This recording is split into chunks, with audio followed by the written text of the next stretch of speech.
How do you build credibility if you don't have the authority or experience yet?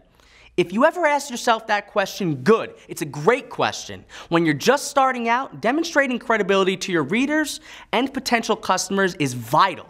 It will earn you more respect and yet even more sales. The question is, how can you prove and earn your credibility? I'm Derek Halpern, you're watching Social Triggers TV, the place where you learn proven strategies for growing your business.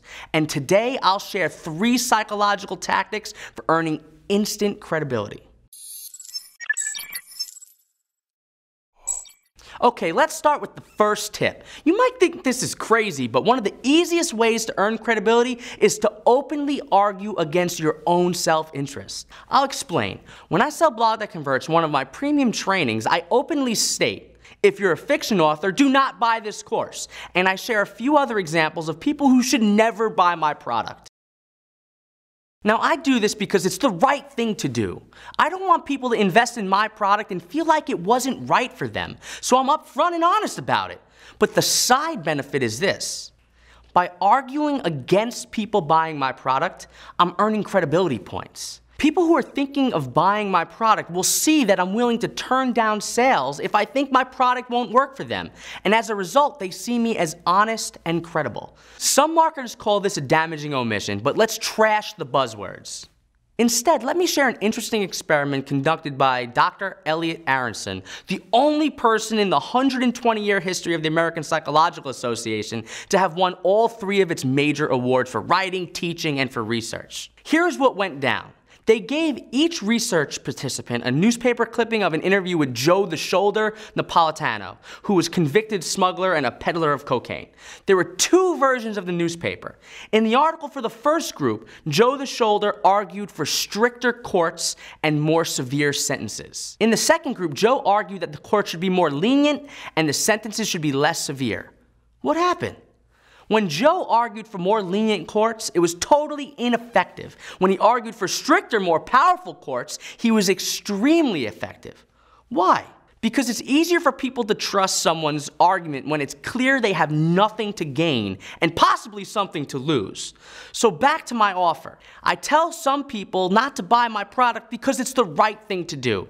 But it's also extremely persuasive for potential buyers because they see that I'm arguing against my own self-interest. Now let's take this back to you. Potential customers will view you as less believable and less credible if you market your product or service as being for anyone. Think about it. How can one product or one type of service work for everyone? It's just not possible. So it's really in your best interest to figure out who your product or service is not for and talk about it because it will make you appear more credible in the eyes of your prospects and readers. Before I share the second tactic, I've got a story for you. I remember back in 2007, I was at a party talking to a few people about one of the top entertainment blogs that I ran under a pen name. One guy asked me how much traffic I got, and I said, I'm not sure, it's a few million visitors a month. I never heard of you. Sure, that guy was an ass, but knowing what I know now, it was really my fault that he didn't believe me. Why? That leads me to the second tip. People believe precise numbers. When I told him I had a few million visitors a month, his first reaction was no way. Had I said I received 4,239,433 visitors last month, he probably wouldn't have reacted this way. Why? People believe precise numbers. Now, this is pretty common knowledge in the marketing realm, but I recently read a paper written by Dan Schley, hailing from Ohio State University, about a study he conducted that proved this point. Long story short, he put together a research experiment where he asked people, quite simply, what's more believable? 60% of American households recycle regularly, or 60.37% of American households recycle regularly. And what happened? People were more likely to believe the more precise number. And of those people, 78% said that it was more believable because it infers accuracy. So back to you. How many times have you rounded numbers because it was just plain easier? I know I've done it. Even now I do it out of laziness. Like when people ask me how many subscribers I have, I say I have more than 100,000. When I should really say the last time I checked, I had 115,655 subscribers. But that was weeks ago, so I'm sure it's more now.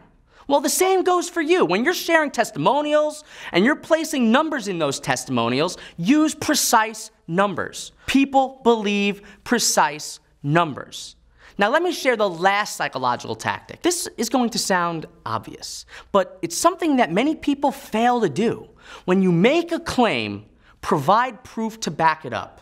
Seriously, get in the habit of backing up what you say instead of spouting opinions, hearsay, and various other things that I like to call thought leadership. Just take a look at this video. I recently read a paper written by Dan Schley, hailing from Ohio State University, conducted by Dr. Elliot Aronson, the only person in the 120-year history of the American Psychological Association. As you can see, not only did I share my personal experience as proof, I also shared rigorously tested academic research as proof. How do you feel about the ideas I shared? I'm betting you're thinking, yep, he's 100% right, or you better be thinking that, because I provided proof. Now you might be wondering, what kind of proof can I provide? What if I can't find research? Well, the proof I like to focus on is statistics, like from the Census Bureau, personal stories or client stories from your life or your customers' lives, testimonials from the people you work with, research from research databases, professional or media-given accolades, logos, awards, designations, and that's that. To sum it up, if you want to earn instant credibility, argue against your own self-interest, use precise numbers, and provide proof. If you made it this far, congratulations, you made it through one of the longest Social Triggers TV videos. I'm betting you made it because you dig it, so do yourself a favor and subscribe to Social Triggers TV. It's free. Additionally, if you have a friend who you think can benefit from this insanely practical video, send them a link to it. Don't just share it on Twitter and Facebook. Actually send your friend a personal email letting them know about this video. You'll be helping me out and them. Finally, if you're not on the mailing list, I highly suggest you hop on it. Of course, it's your decision, but again, if you're this far, why not? You already know I bring the good stuff. Now here's what I want you to do. Leave a comment below this video and let me know how you plan on using any of these 3 psychological tactics to build your credibility. I don't want to flick. You use a finger like this. I did. I was casting a spell.